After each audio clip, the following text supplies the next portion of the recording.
సొంత గడ్డపై జరుగుతున్న వరల్డ్ కప్‌లో టీమిండియా ఇంటికి వెళ్లిపోయే పరిస్థితి వస్తుందని ఎవరైనా ఊహించారా? అవును, మీరు విన్నది నిజమే. ఈరోజు మ్యాచ్ ఓడిపోతే ఇండియా వరల్డ్ కప్ నుంచి ఔట్ అవుతుంది. గెలిస్తే సెమీస్‌కి వెళ్తుంది. అసలు ఈడెన్ గార్డెన్స్‌లో జరగబోయే ఈ డూ ఆర్ డై మ్యాచ్‌లో ఏం జరగబోతుంది?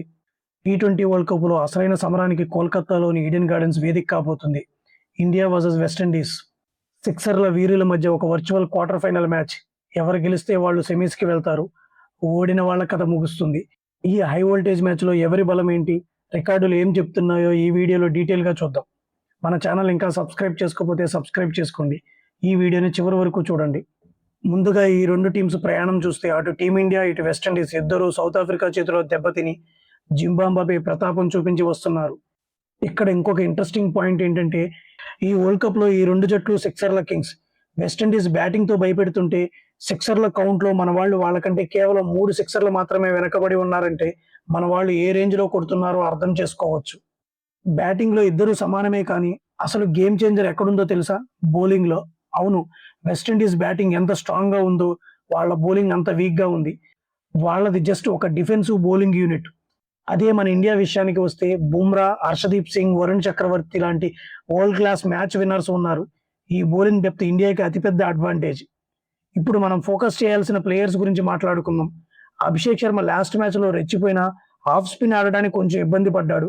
మన టాప్ ఆర్డర్‌లో ఏకంగా 5గురు లెఫ్ట్ హ్యాండర్స్ ఉన్నారు. కాబట్టి వెస్టిండీస్ స్పిన్నర్ రోస్టర్ చేజ్ మన వాళ్ళకి పెద్ద థ్రెడ్ అయ్యే ఛాన్స్ ఉంది. జింబాబ్వేపై మన వాళ్ళు అద్భుతమైన విజయం సాధించి టీ20 వరల్డ్ కప్‌లో సెమీస్ ఆశలు సజీవంగా ఉంచుకున్నారు. ఈ మ్యాచ్‌లో మనం ఏకంగా 256 రన్స్ కొట్టి రికార్డు సృష్టించాం. ఫ్యాన్స్‌గా మనం సెలబ్రేట్ చేసుకుంటున్న టైంలో ఎక్స్‌పర్ట్స్ మాత్రం ఇండియా టీమ్‌లో ఉన్న 2 పెద్ద ప్రాబ్లమ్స్‌ని పాయింట్ ఔట్ చేస్తున్నారు. అందులో మొదటిది సిక్స్త్ బౌలింగ్ ఆప్షన్. రెండోది బ్యాటింగ్ ఆర్డర్‌లో రోల్ క్లారిటీ లేకపోవడం. అసలు సిక్స్త్ బౌలింగ్ ప్రాబ్లమ్ ఏంటి అంటారా? మన దగ్గర బుమ్రా, హర్షదీప్ సింగ్, వరుణ్ చక్రవర్తి, హార్దిక్ పాండ్యా, అక్షర్ పటేల్ లాంటి 5గురు అద్భుతమైన ఫ్రంట్ లైన్ బౌలర్లు ఉన్నారు. కానీ మనం ఆరో బౌలర్‌గా మనం శివం దూబే మీద ఆధారపడుతున్నాం. కానీ దూబే బౌలింగ్ ఫిగర్స్ చూస్తే ఎవరికైనా చెమటలు పట్టవలసిందే భయ్యా. ఇప్పటి వరకు ఈ టోర్నీలో 9.2 ఓవర్లు వేసిన దూబే ఏకంగా 124 రన్స్ సమర్పించుకున్నాడు. ఎకానమీ రేట్ ఏకంగా 13.28గా ఉంది. తను 5 వికెట్లు తీసినప్పటికీ పరుగులు మాత్రం భారీగా ఇచ్చుకుంటున్నాడు. సౌత్ ఆఫ్రికాతో జరిగిన మ్యాచ్‌లో 20కి 3 వికెట్లతో కష్టాల్లో ఉన్నప్పుడు వాళ్ళని మళ్ళీ 187కి 7 వరకు రానిచ్చామంటే కారణం ఈ ఆరో బౌలర్ ఆప్షన్ వీక్‌గా ఉండటమే. ఇక రెండో పెద్ద ప్రాబ్లం బ్యాటింగ్ ఆర్డర్‌లో విపరీతమైన మార్పులు. జింబాబ్వే మ్యాచ్‌లో సంజు శాంసన్ ఓపెనర్‌గా వచ్చాడు. ఇషాన్ కిషన్ ఓపెనర్ నుంచి నంబర్ 3కి మార్చారు. తొలి 5 మ్యాచ్‌ల్లో ఫస్ట్ డౌన్‌లో వచ్చిన తిలక్ వర్మను సడెన్‌గా నంబర్ 6కి పంపారు.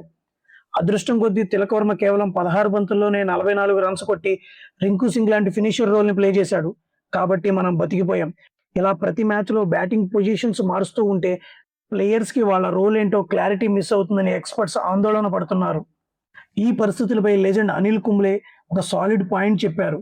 గత 18 నెలలుగా మనం తిలక్ వర్మ, అభిషేక్ శర్మ, దూబే, రింకు, సూర్యకుమార్ యాదవ్‌లతో బౌలింగ్ వేయించాం.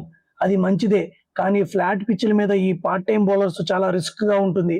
అటువంటి పిచ్‌ల మీద 7గురు బ్యాటర్లు, 5గురు స్పెషలిస్ట్ బౌలర్లతో వెళ్లడం కంటే 8 మంది బ్యాటర్లతో బరిలోకి దిగితే టీమ్‌కి మంచి కంఫర్ట్ ఉంటుంది అని అనిల్ కుంబ్లే అభిప్రాయపడ్డాడు.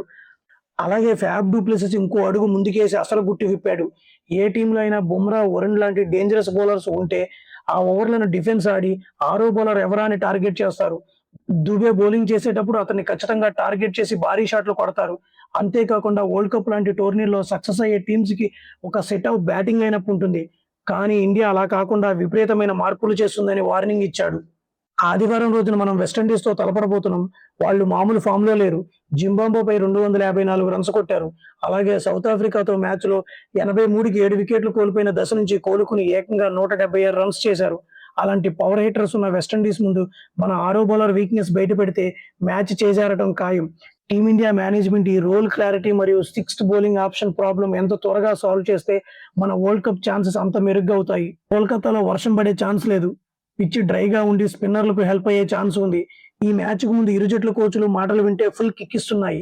మమ్మల్ని ఆపడం కష్టం. మా బౌలర్లు ఈ ఛాలెంజ్‌కి రెడీ అని ఇండియా అసిస్టెంట్ కోచ్ అంటే, నా సైనికులంతా ఇండియాను పడగొట్టడానికి రెడీగా ఉన్నారని వెస్టిండీస్ కోచ్ డారెన్ సామి వార్నింగ్ ఇచ్చాడు. దీనికి తోడు 1983 నుంచి ఈడెన్ గార్డెన్స్‌లో వెస్టిండీస్‌కి ఒక్కసారి కూడా ఇండియా మీద గెలవలేదు. అది మన సత్తా. వర్చువల్ క్వార్టర్ ఫైనల్ ఈడెన్ గార్డెన్స్‌లో గెలిచి సెమీస్‌కి వెళ్లేదెవరు? టీమిండియాకి ఆరో బౌలర్‌గా శివం దుబే కరెక్ట్ ఆప్షన్ అంటారా? లేక అభిషేక్ శర్మ, తిలక్ వర్మ లాంటి వాళ్ళు ఎక్కువ ఓవర్‌లకి ఇవ్వాలా? కింద కామెంట్ సెక్షన్‌లో మీ అభిప్రాయాన్ని చెప్పండి. ఈ వీడియో నచ్చితే లైక్ చేయండి. మీ ఫ్రెండ్స్‌తో షేర్ చేయండి. మరిన్ని ఇంట్రెస్టింగ్ క్రికెట్ అప్డేట్స్ కోసం మన ఛానెల్‌ని సబ్స్క్రైబ్ చేసుకోండి. జై హింద్.